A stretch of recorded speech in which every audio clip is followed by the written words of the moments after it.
What's up, party people? Welcome back to another episode of TNE Talks. On this episode, I interviewed John Pavlovitz. Yes, I interviewed the one and only John Pavlovitz. He is an author, a writer. He's pretty well known, and he is great. We had a great, amazing conversation about his new book, Worth Fighting For, Finding Courage and Compassion When Cruelty is Trending.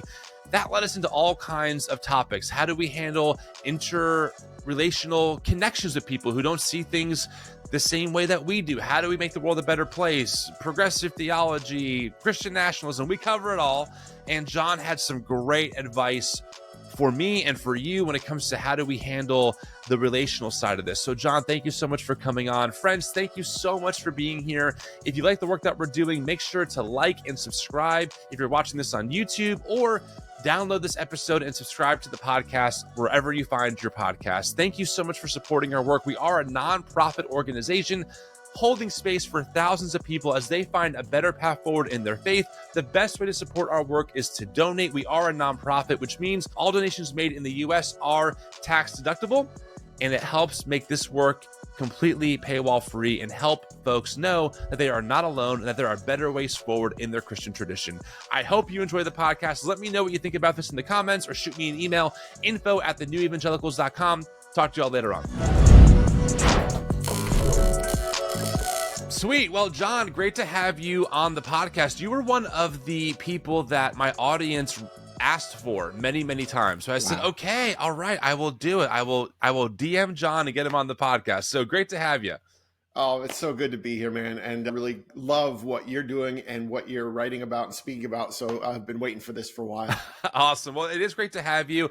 I am kind of curious. I mean, I do see your stuff all over the place. You know, the stuff you say on Threads, on your Instagram, it's great. I love it. I'm curious though, was your trajectory similar to mine, where you were kind of evangelical for a long time and then shifted, or were you always in this more progressive Christian ethos that we're kind of finding ourselves in now?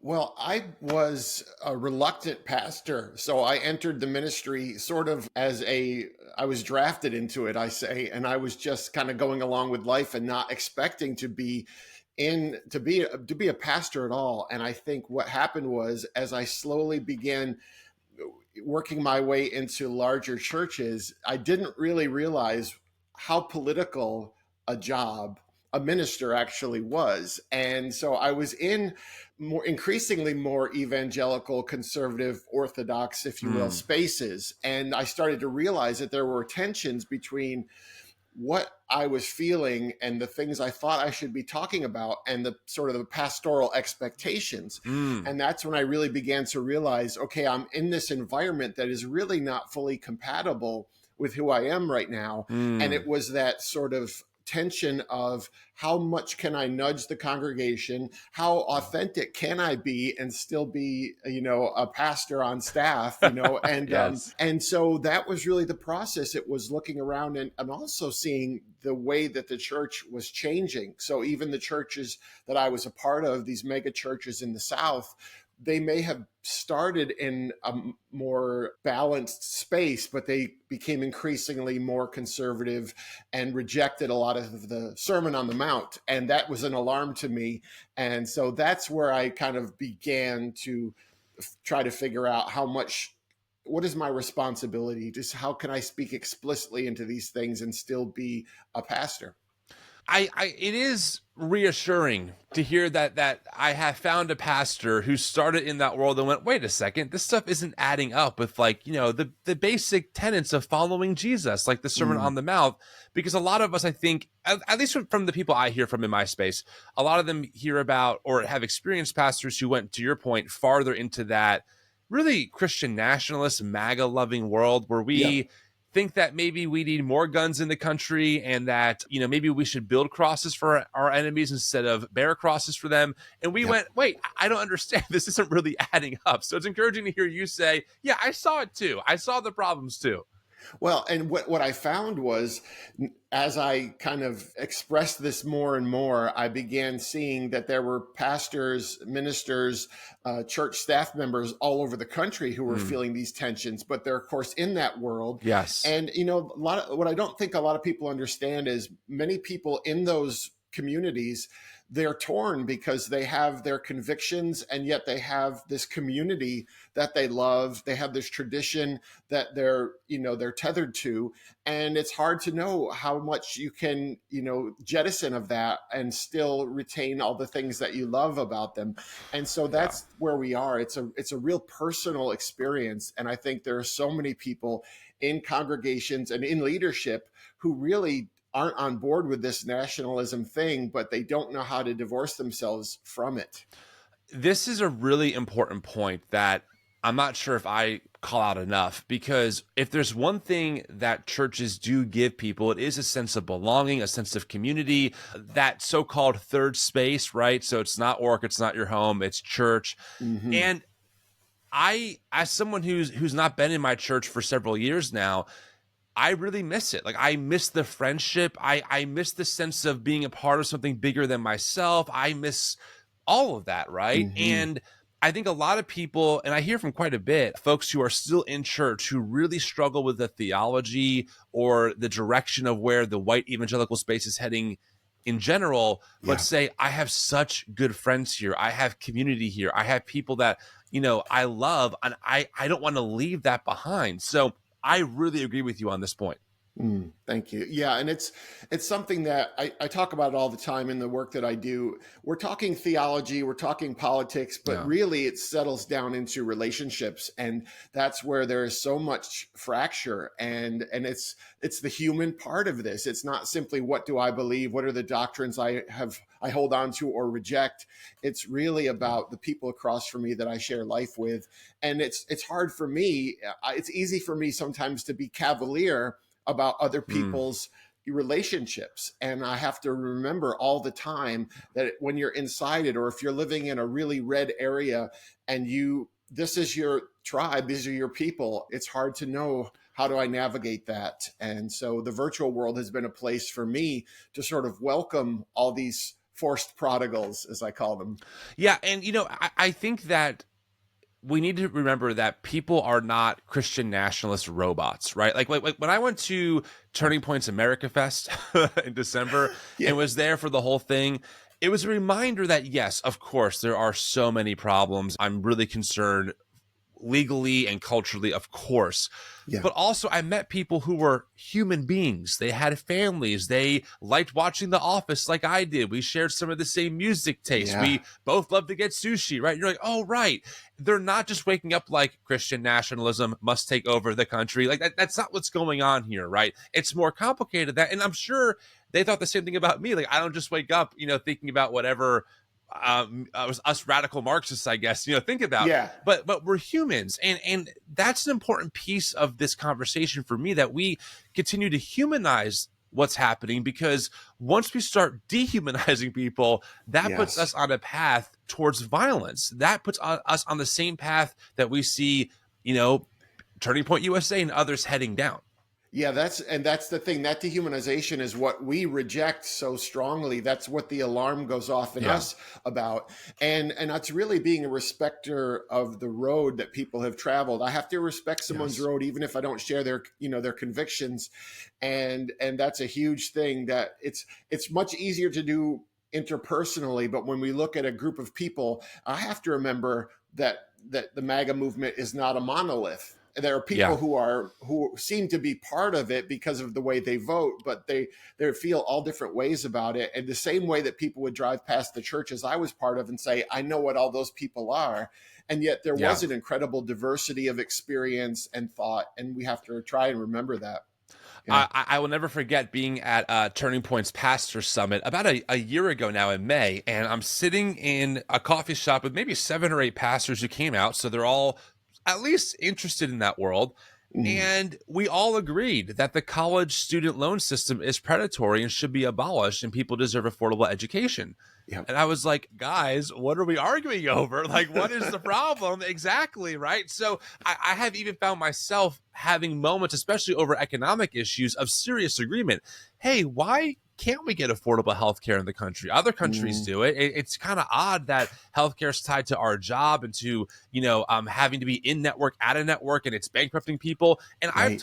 I've talked to people who are leaders in those spaces, and they go, yeah, I think that I actually agree with you on this. I think that we have to think Mm. about healthcare in a more holistic way. And I go, okay, like, great. Like, so what? Let's get it done, So, Yes.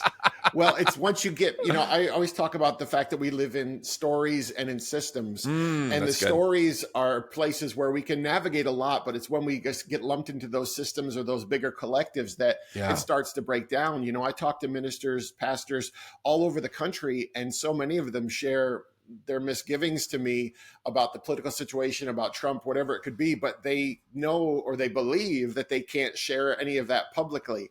And I'm trying to give people permission to just and enter a space that is nuanced and say we can navigate a lot of these things. And it's really when the power holders and the controllers of the bigger narrative kind of get involved that we move to those tribal spaces again. We just keep getting pulled back into them. You have a new book that just came out, Worth Fighting Yeah. For, Finding Courage and Compassion When Cruelty is Trending. Love that subtitle because, Thank you, man. yes, and I will fully admit, especially on Twitter, I am extra spicy on Twitter, clapping back at bro evangelicals. And I think about this a lot, where how do we navigate in a time where dehumanization is so high, especially, and listen, I know you and I agree here. We have to call it out, especially in this right wing Christian nationalist white evangelical space. I mean, Right. so much of the dehumanization comes from that world of groomers. And, Charlie Kirk has said he would feel uncomfortable if a black pilot was flying a plane because of DEI. I mean, just things that you go, what are we talking about? This dude speaks at Yes. mega churches, right? So I see that cruelty.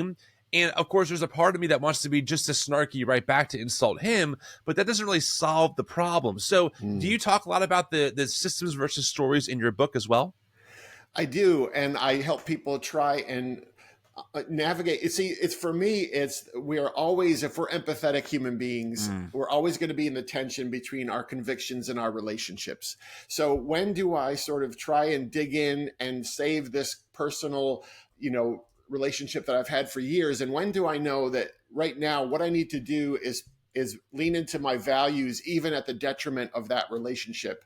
And so it's how to know when to fight for someone and when to fight with them in some ways. And that's the important thing, because we want to do both. We want to preserve the integrity of the relationships we have with people, but we also want to make sure that we are the most authentic version of ourselves. And as people of faith, often who are shifting, it's hard to be able to do that because the people around us expect a certain version of ourselves that we may have outgrown. And Yeah, that's the other part of this. We're looking at a group of people saying what happened to them, and they're looking at us and saying the same thing. So totally. the fracture is felt in the same way. People talk to me a lot about the grieving that they feel that they've lost their church or lost their families. Yeah. And I remind them that the people who are on the other side of that, they're grieving that as well. They just have a different story they tell themselves about why that, that separation exists. Yeah, that first off, I totally agree. It's just really difficult to hold space for that side in this way that we're talking about, because I think, what are you mad about? Yeah. Like, what are you mourning? The fact that I think queer people are loved by God and that they have a right to exist in the country, and that maybe they're not groomers. Like, I'm mad that the former president was found liable for sexually assaulting a woman and is on trial Right. for paying hush money and writing it off as a campaign expense. Like, and I'm not saying that the way I'm framing this is even maybe the most honest, but those are the things that go through my mind. And I think, how do I connect to those people and let them know, hey, I'm trying to be sensible here, but you really gave me this tradition of integrity and honesty and Yeah. humanization. And I feel like, even though I have different positions now, it was because of me trying to be consistent with those ethics that led me here.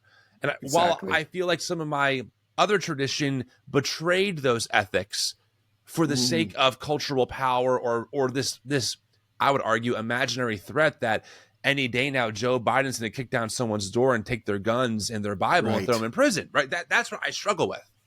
Yeah, and you see it, the worst of religion and politics really leverage fear and phobia Yeah. and prejudice. And Yeah. what we've seen is over decades, a group of people who, I always say no one's at their best when they're terrified. And Yeah, these that's are good. people who, because the engine of the evangelical movement is, I need an encroaching enemy. I need to design an adversary. There always needs to be a threat because they've lost sort of this redemptive trajectory that says we can be about interdependence and community and generosity.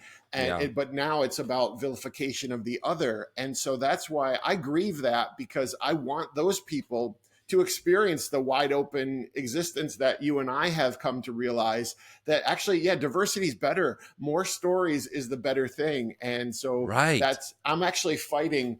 Here's something, Tim, that I think it's hard for us to get across, is that I want Trump supporters or conservative evangelicals to know that I'm for them. Yes. I'm for their families. All the things that they think I want for me, I want for them. And so I care for them far more than their pastors and politicians do. And how do I get that across in the middle of the fight? Yes, I want them to have affordable health care. I want their kids to grow up in a place where their water isn't poisoned, and their air isn't dirty. Like I want them to have the freedom of expression to practice their religious beliefs in freedom. Like I don't want their constitutional rights minimized. I think it's difficult because a lot of what I'm seeing is a very systemic effort to minimize the rights of other people, right? And that's right. And that's how, and I'm sure you know this, depending on who you're talking to, you try and speak the language of that person to kind of get through to them, right? Yeah. And so when I'm talking at a Christian Nationalist event to someone over dinner, I'm trying to communicate in a way that will not set off some of the landmines that talk radio and Tucker Carlson have planted there, right? Yes. So I try and avoid some of the language, but then when I'm talking to people like you or our audience, I'm a little more direct and just like, hey, Christian nationalism is anti-democratic in nature, right? Like it does not believe in pluralism. And so you're right, though. I'm very pragmatic. I'm not sure about you, where I'm like, how do we get the change we want, right? We're on the same planet together with these folks. They're not going to disappear. We don't want them dead or something like that. Of course not. They're human beings made in the image of God. How do we communicate in ways where we can get through to them in a way that says, we care about you, we also care about these neighbors. And as Christians, don't we have an obligation to fight for the well-being of all the citizens of the country or the globe that we're a part of, et cetera? Yeah. And in doing the work that I do, as you said, we try to speak that language. And so really the most confrontational thing I ever do with conservative evangelicals is share the words of Jesus and say, tell me how you feel about this in light of these things. And that's where I get the most resistance and the most anger, because I think when you're in that world, you don't even realize the mission drift that you've been a part of until someone step from outside that system, says, wait a minute, and gives you some of the words of the Sermon on the Mount. And then they go, well, I feel antithetical to those things. How can that be? And that for me was part of my journey. It was looking around and saying, life began to argue with my theology. Yeah. And I had the choice of leaning into the new information or leaning into the old story. And that's, I think, a part of this too. No one, I always say no one has the time for an existential crisis, but we've taken the time to do that because we realize on the other side of it, there's just so much good stuff. No lie, when I was at 2 years ago, I was at America Fest, and I spoke to one of the most prominent pastors in that space. This person pastors Charlie Kirk, and we were one-on-one, and I said, so-and-so, help me understand. I'm a Christian, you're a Christian, right? We believe in the words of Jesus. We believe in loving our enemies. We believe in humanizing the other. Then I look around at this space and I pointed to the room that we were in. I said, and all I hear is so much dehumanization and anger and vitriol. Yeah. Help me see what you're seeing, because I don't see Jesus and this being compatible. And I kid you not, John, he went down a diatribe where he essentially pointed out the 7 mountain mandates and how Trump fit all of them. Trump was a good businessman. Trump is a family man. Hilarious. Trump is this, Trump is that. And I sat there and, I wasn't going to push him. We were in public and I didn't want to come across argumentative. I was in his space. Yeah. But I just thought, Wow. Like that's your answer? You can't even, no, there was no answer. It was a Yes. talking point. And that to me solidified exactly what you said, where it's like, guys, who out of the two of us, who's really taking the scripture seriously here? You know what I mean? Like, that's right. We get accused of being, of having a low view of scripture, but I'm the one reading the Sermon on the Mount saying we should do this. And I feel like you are not. Yeah, that's right. If the words of Jesus begin to sound like heresy to you, I mean, that's probably a problem. Yeah. And here's the thing. I part of it is always asking the question, what is going on in the head of that person? It's impossible to know, but there are some people who genuinely are in the space of, they've come to believe that's true about the scripture, about Trump. Some of them are obviously opportunistic, and they're just saying, hey, we're using Trump to get the stuff that we want, and they don't ever want to say that. And it's hard to know where people are. And I think because some people are still reachable with rational conversation, and some people are closed off either out of stubbornness or self-preservation. And so it is just hard to know, like, what's the right tactic to reach people. 100%. How worried are you about Christian nationalism? In particular, white Christian nationalism. I see you talk about it on Threads. I'm not sure how deep in the weeds you are on the topic or what you think about it. Give me your thoughts on the current cultural moment when it comes to that topic. Yeah, Tim, it's terrifying. And really, that's what started me on my journey. I was part of a mega church in the South, and we used to have, the men's breakfast. And, oh, yeah. Well, we could have a whole discussion on that. But steak, weights, right. I don't know, camouflage. Let's wrestle. Yeah. But not in a sexual way. Right, of course not. But they part of the men's breakfast at this church was they would write letters to the president and members of Congress, and we're praying for you and we support you, and we would all sign them and pray over them and send them. And then Obama got elected, and suddenly we stopped doing the letters to the president, which I thought was really, and it was seeing these shifts in the church culture that actually prompted me to begin this journey at all of speaking more explicitly. And it's really disturbing when you see the Franklin Grahams and these people with such tremendous power in bed with the political system, which again is the opposite of what Jesus would have actually advocated for. I think what Trump did when the 2016, when he assumed the presidency, that gave this sort of movement that was on the fringes or part of a dying sort of existence, it gave it new life. It gave it a power grab. And I think it really depends a lot on what happens in the coming election as to how much power and control it has, because they're not the majority, but they do have the power to inflict their theology on the rest of us, to legislatively, command that. And so that's what frightens me. It's their ability to create a theocracy, which is obviously nothing of what the movement of Jesus was about. And so I think a lot will is going to come out in the next year as to how much power. We look at Project 2025 and you go, if people aren't paying attention to that, I mean, if you're on the fence about voting, that should really push you off regardless of your theological perspective. Yeah, 100%. I know you said the T word, you said theocracy, and I'm not sure the makeup of this audience. I'm pretty sure most of them are on the same page. And I talk about this stuff a lot. I do a monthly recap on Christian nationalism with Andrew Whitehead on the podcast. So the audience is familiar with it, but there might be maybe some new listeners who are like, whoa. I mean, John, theocracy, that's extreme. And what I would say to them is, if you were listening to the words of what these people are saying and what they want, it's not extreme. One example of this is Doug Wilson. Not only have I actually had one of my friends who used to do journalism work for us interview Doug for our podcast, and he told the journalist who he interviewed him that he wants to see Christ as Lord in our Constitution by the time he dies. Okay, that is not pluralism. That is not the First Amendment. And then he reiterated all of this in a recent clip that's now going viral thanks to Right Wing Watch, of him saying the same thing. That he said we should put the Apostles' Creed in the Constitution.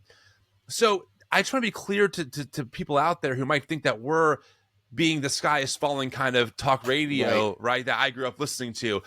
The difference is that there are receipts that we can provide Yeah. by people who are in power, who have connections to power. I mean, Doug Wilson was just on Tucker Carlson's show. Okay, this Mm, guy is not some fringe kook with two people on YouTube saying crazy shit. This guy right. is close to the center of what's happening. And there are many others, including Project 2025 and Project Blitz. There's many other groups. And Yep. so we have to realize here that while I know it feels or it seems unfathomable to think about America becoming a theocracy, if there isn't a resistance to cement democracy and pluralism and to protect religious freedom for all, we could slip into a Christian theocracy with R.J. Rushdoony theology, in which he Yep. argues for stoning people to death caught in adultery, gay people. I mean, this is what he writes for America to start doing in order to be a biblical, society. So this is very real stuff. Yeah, yeah, and someone like myself and you, I've been a part of this world. My wife worked for a very large evangelical association, and we saw this transition happening. We know what the agenda has been with the religious right for Yeah. the last 60, 70 years, and so it's not something that's a secret. Right. It's what they believe is necessary. And the other part about it, I think, is when you conflate Christianity with this aggressive, violent MAGA movement, what you see is a group of people who begin to feel so righteous Yep. that their cause is so just that they are willing to dehumanize and to be violent. And if we only look at the last 8 or 9 years, the human and civil rights we've already lost and the decades of activism that have been reversed, I think that's the other part of this.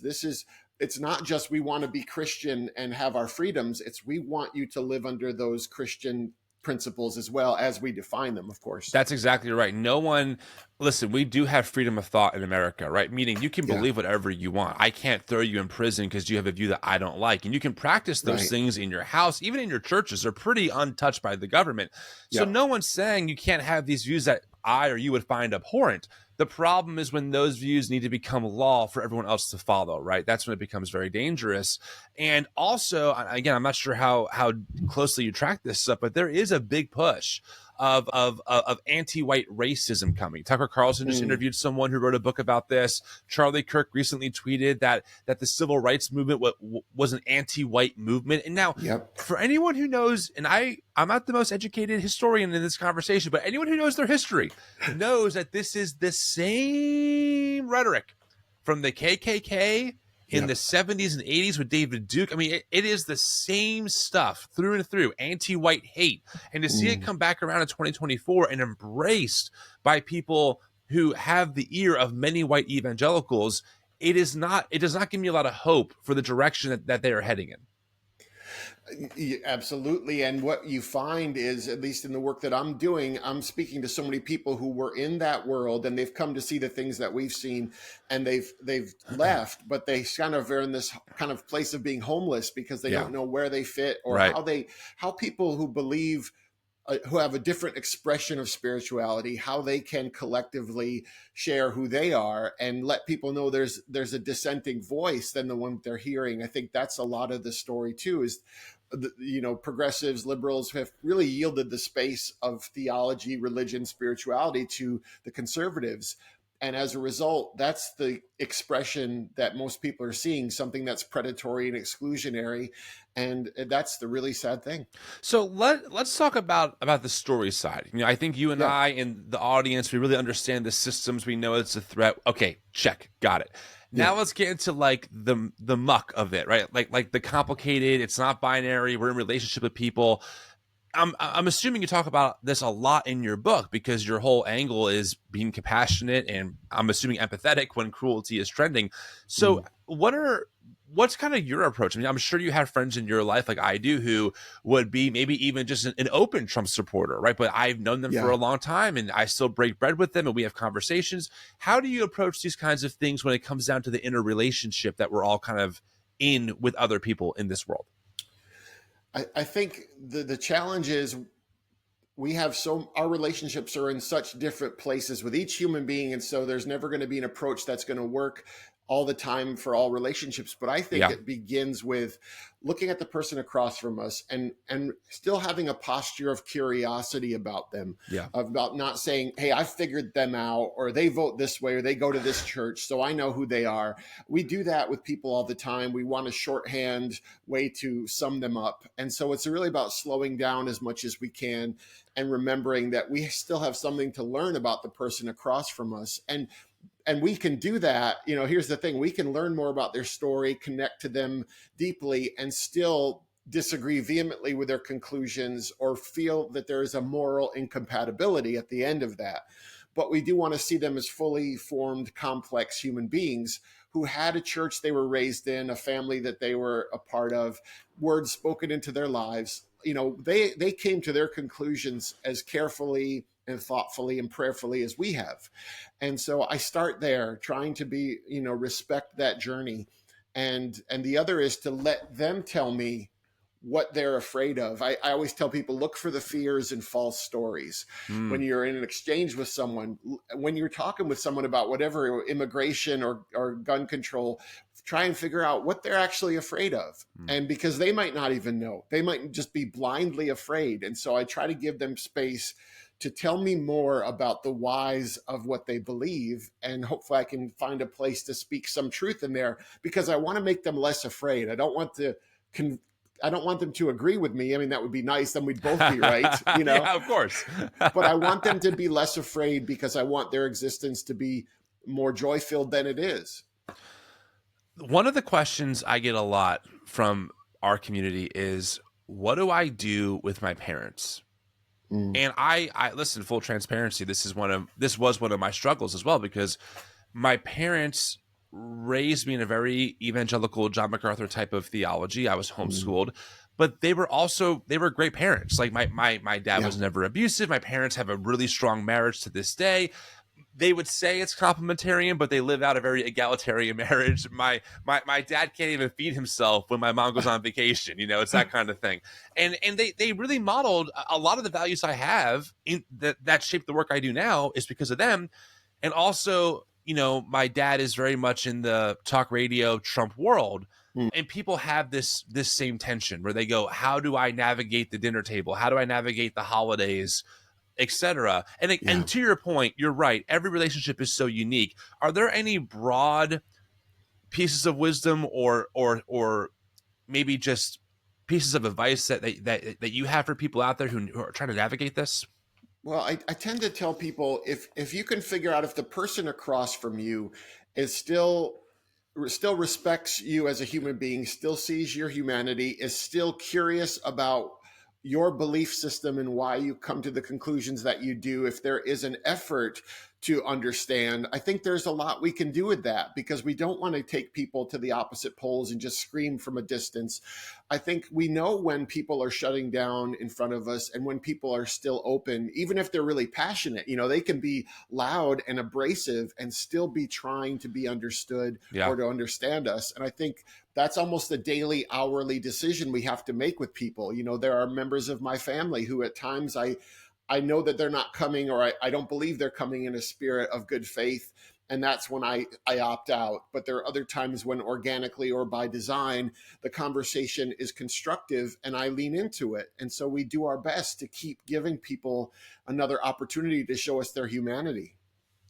I agree. Yeah, and I do think it has to come down to mutuality, right? If your parents can't respect you or even respect your boundaries, right? Of like, hey, I just don't want to talk politics. Like, I love you. I have 2 kids under 4. They're great grandparents. And to me, that's infinitely more important than me and my dad arguing over politics, right? At this stage in my life. If they can respect that boundary, I can respect that boundary. If they can't, then you have to have a harder conversation and admittedly more awkward. I totally get that, Yeah, and what the other part about this, it's always difficult to gauge, is the people who we love. They might be very decent to us, or even decent to people that they know who are part of vulnerable, marginalized communities. But when you say that means they're a nice person, but yet they hold beliefs that are really doing damage, or they support legislation that's doing damage, then it's also, there's a difficult spot to be in there too, because in the conversations with them, with your relatives, with your friends, you're also trying to represent people who may be vilified in their minds or dehumanized as well. So that's the other part of this. We don't want to say, hey, we're good, so let's just keep it nice, because I know that the movements that they might be part of are keeping people under duress. I struggle with that part the most. Sometimes you hear folks online, if your parents are X, just cut them off. And I'm like, I'm sorry, I just can't do that. Okay. Yeah. In my case, I can't do that. But also, if I did, it would only harden their positions. Mm-hmm. Like it wouldn't actually do anything to actually change their mind. Right. And I'm with you on that, where I'm always kind of wrestling this tension of, saying what needs to be said appropriately, but also trying to maintain some kind of relationship. So when push comes to shove, maybe they actually hear me out on something. Yeah, that's right. Well, and in some ways you're right. We're fighting with the expectation of who we are, or who they, what box they've put us in. So yeah, you're one of those, woke mobsters. So I Right. know how you feel about all these things, or I know how you see me. I know how you see religion. And I always have to remind them, hey, I'm from this same story that you are, and I'm fighting with and for that faith tradition simultaneously. Yeah. And it's not as though I just woke up one day and decided to attack your position. I just have evolved to a place, and I want you to understand how I got there. Because the funny thing is, when I was a pastor in a local church, Yeah. my congregation loved my boldness. They were like, "Oh my gosh, pastor, you're so courageous and brave, and you tell it like it is." And the moment that my theology doesn't align, then suddenly it's like, whoa, So that's always funny. Do you find it frustrating that, or maybe that isn't the right word, but do you find it frustrating that you constantly have to let people that you actually care about know, guys, I'm still very much a Christian. Like, all of this is because of my Christian beliefs. I mean, it's one thing to have Twitter trolls be like, John's not a real Christian. Okay, whatever. But Right. there are people in my life where I've had to tell them, like, that everything I do still is because of my allegiance to Jesus, right? Like, that's where it's not coming from liberalism or Marxism or some other kind of ideology. It's coming because I want to follow Jesus and take the gospel seriously, and also the Christian tradition seriously. So I changed my mind. Do you find yourself having to do the same kind of thing? Yeah, and it's hard to know too. Some days I feel like I'm trying to convince people to stay in the church, and other times I'm going like, run. This is like Godzilla out to squash you. Totally. And I think, but there is so much to this, that there's a grieving that goes along with, hey, I was part of this thing. It meant so much to me. It still does, but I have a very different relationship with it. And so I don't want to throw it all out, and I don't want to become an us or them thing. And so that's the challenge. And I wrote a piece a couple of years ago, and it was it was based on a lot of the conversations I have with people about their parents. And it was sort of like, you raised me to be a good human being, and then you voted for Trump. And so trying to understand, how do they see the values that they raised us in? These things were important to you, loving your neighbor as yourself, and, caring for the least of these. And is that now something you still believe in? I want to know that, because that's what I believe. People always go online, they'll go, you really need to read the Bible and pray more. And I was like, well, okay, I haven't thought of that. And it's like, okay, no, it's because I've prayed and wrestled with the scriptures and the teachings of Jesus that I have become the kind of Christian that I am. And so that's the other part about this. You're saying, yeah, that's what I'm doing. I'm doing what you say you want me to do. Yeah. What's interesting to me is, for the way I try and explain it to people is, look, I grew up in evangelicalism. It's a pretty ahistorical tradition. Like, you're not really taught the legacy of white evangelicalism and segregation, for example, right? Yeah. Or the real meaning of the religious, or the real birth of the moral majority. It was not over abortion, etc. And so once you learn that, to me, it was pretty logical to say, well, as a Christian, I want to repent and go the other way. Like, this is kind of standard 101 teaching. And for some reason, when I repented, then I was called a Marxist and woke and liberal. And I'm like, wait, but guys, like this is just the history. I mean, we're not making this up. There are historians who have the receipts of how Yep. white evangelicalism in particular was a group of people who were the most staunchly favorable towards protecting the institution of segregation because they believed the Bible was clear and God mandated it. Mm. Obviously, we were really wrong then. So if Yep. we were wrong then, could we be wrong about things now when it comes to racial issues and racial justice? And for some reason, that seems to be a bridge too far. Well, that for me, around 2020, I was writing my previous book, and I remember looking around and thinking, we've got all this anti-mask, anti-vaccine, Right. anti-caring for the other movement. We've got the protests against the Black Lives Matter movement. We've got all this election anti-immigrant rhetoric and the anti-LGBTQ bills. And I kept realizing, okay, all of this enmity and all of this exclusion is coming from professed followers of Jesus, most of whom are white. And it's trying to figure out, how did we get to that point where it's the people who are doing the harm are, and because it's really not evangelicalism anymore too. I think we lose that a lot, that the evangelicals of, decades ago would not recognize a MAGA conservative who claims they're a Christian. And so somehow it's gotten inverted, and it's gotten so in bed with this political thing that it doesn't even recognize that it's no longer the same animal. It was jarring watching pastors on my Facebook timeline who I knew in person share plandemic. This is a plandemic. It was like a pseudo documentary on YouTube that was up for like a week. And I'm like, wow. And then some of those same pastors, when George Floyd was murdered, retweeting like Candace Owens' talking points. Well, he was a criminal. Well, and kind of, insinuating that maybe he deserved it. And I'm just thinking, again, like I almost feel like maybe I'm missing something when I go, how do we read Jesus and think this is the take to have? Liberate the oppressed. I mean, the Bible is clear. It's right there in black and white, and for some reason, no, this George Floyd kind of deserved it. It's a plandemic, tyranny, wearing a mask is tyranny, faith over fear. It just did not add up for me at that point. That was between 2016 to 2020. Those 4 years were just a tipping point of me going, I'm in this thing. I love drumming here. I love the people I'm with, but something broader is happening and it stinks.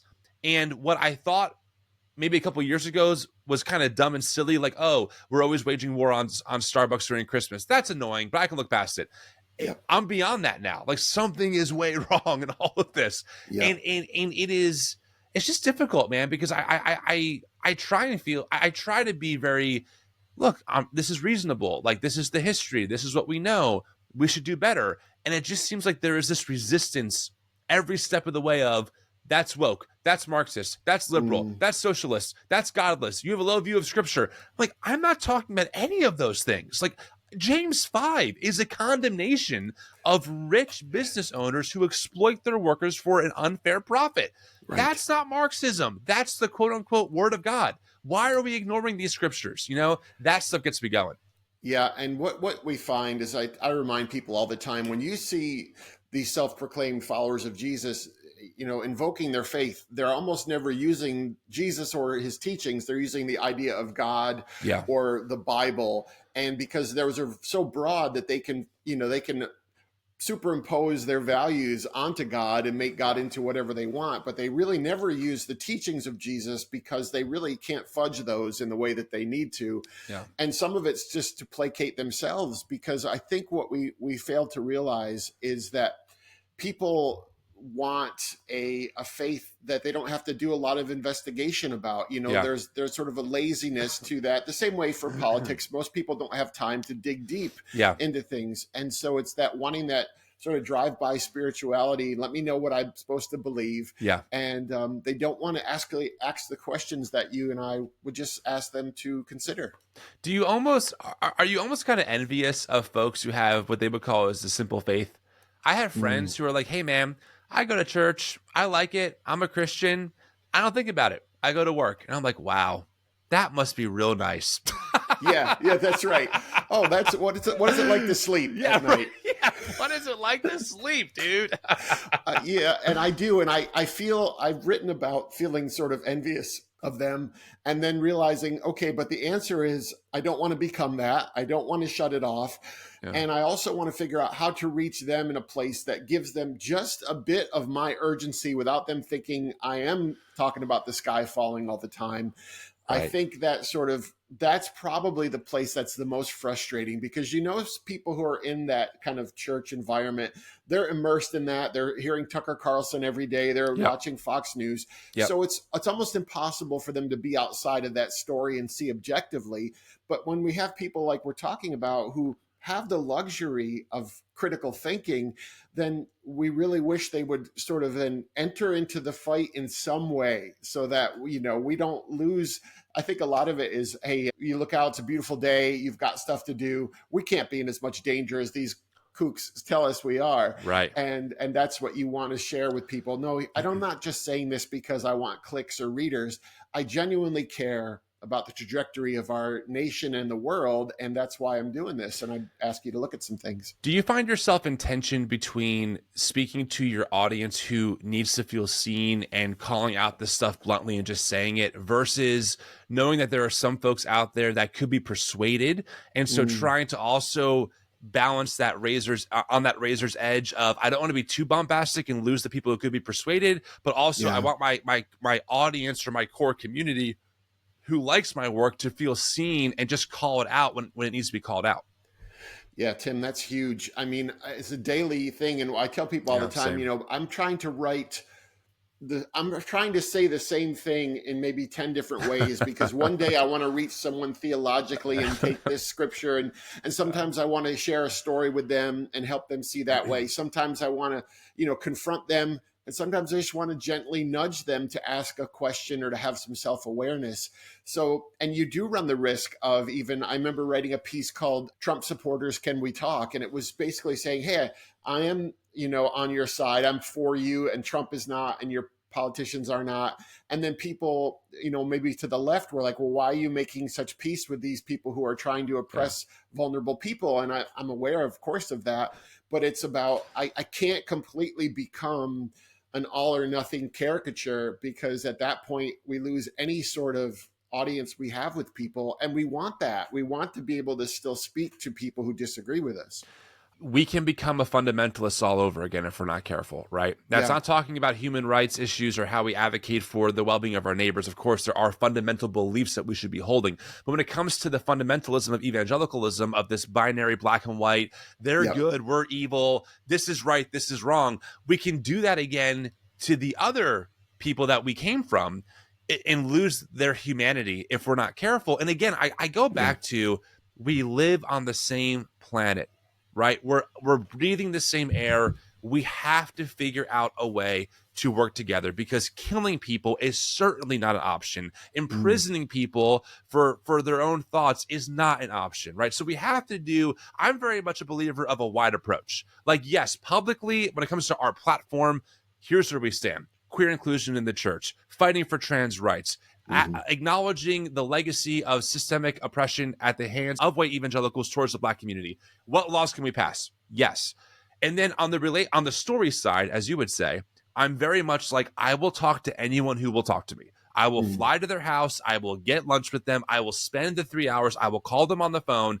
I don't care what they believe. If they're good faith, I will work with them to think about how do we move forward in a way that is equitable for all? Because I think we need that. I think you need the behind the scenes phone calls that no one ever hears about, right? Where you can try and be pragmatic. And you also need the public calls for a society to do better, especially when a lot of the hurt is coming from the tribe that I was birthed from. Yeah. And here's the deal. Right across from my street here, there are people who go to conservative churches and they're full on MAGA. And yet I can relate to them and have great conversations with them. But their churches will never invite me to come and speak. So to your point, that's where I can actually do some work in those relationships right across the street from me, because the churches they're a part of, the leaders of those churches don't want the kind of conversations we're advocating for, because they don't want their people to be out of their control. And so that's why sometimes it is the things that aren't going to trend and aren't going to be on the news. It's those smaller small, close here and now things that we can do. Do you think that finding the balance between relationship building and, of course, advocating for systemic change, is that the better way forward? Do you think for Christians like us who hold these positions, who are concerned about democracy, what does it look like for you to carve a better path forward in the Christian tradition that cares about all of our neighbors and also wants to humanize the conversation? Well, I do a lot of work in interfaith circles, and I think just by nature of the work that I've done, I've been fortunate the writing just goes out into the world, and then people find that writing and it does whatever work it's going to do within them, and it brings them together. Yeah. And so that's sort of this model for me. It's a way of saying, there are people, regardless of their political or theological affiliations, they're in this humane middle. And they really want the things that we're talking about. They don't want a constant culture war battle posture. Yeah. They do see our interdependence and that we are sort of tethered together. So I think we have to keep leaning into that message. The hard part is I've got friends who are in politics here, and they say, one guy in particular, he said, I've launched our campaign, and it was a campaign about unity and togetherness, and our differences make us stronger. And they had to throw out the campaign within like 5 days because the attacks they were getting on being a groomer and all these other things, they had to address and then become defensive. Wow. And so it even changed the delivery of what they wanted to share. And that's the other thing. When you get sucked into this kind of constant, clenched fist, there's not a lot you can do. Yeah. We live in such a weird time in history. I guess it's all weird when you think about it, but yeah, and I was talking to someone who's a history teacher, and he was like, this is an incredible time objectively to be alive in the time of our nation. And I said, yeah, that's great, but it's going to be a lot more pleasant from people reading it 50 years from now than it is for, we're going through. That's why I've aged horribly, but it's like, seriously, you're welcome, future people. You're welcome. Okay. That's right. Here I am, a white man bearing my heavy cross for you. It's tough to be white in America. That's right. That's right. Or they seem to tell me it's tough right now. Yeah. Well, listen, I mean, the book is out now, right? It came out April 2nd. Good. Worth fighting for. Finding courage and compassion when cruelty is trending. Is it out on audiobook as well? It is. Awesome. So it's out everywhere you can buy it. If folks want to find your work, maybe this is the first time they're hearing of you. Shame on them. I'm just kidding. But where can folks find your work? Where are you online, Twitter, podcasts, etc.? Yeah, I'm ubiquitous on the social media platforms. So if my last name is Pavlovitz. There are not a lot of them out there. And so you can probably find me on Substack and X and Facebook, Instagram, and my website. So I look forward to connecting with you folks. I love it. Let's stay in touch. There's obviously a lot of work to do, and we are better together. John, it was great having you on the show. I'm sure we'll talk again soon. Thanks for your time. Sounds good, buddy. Thank you.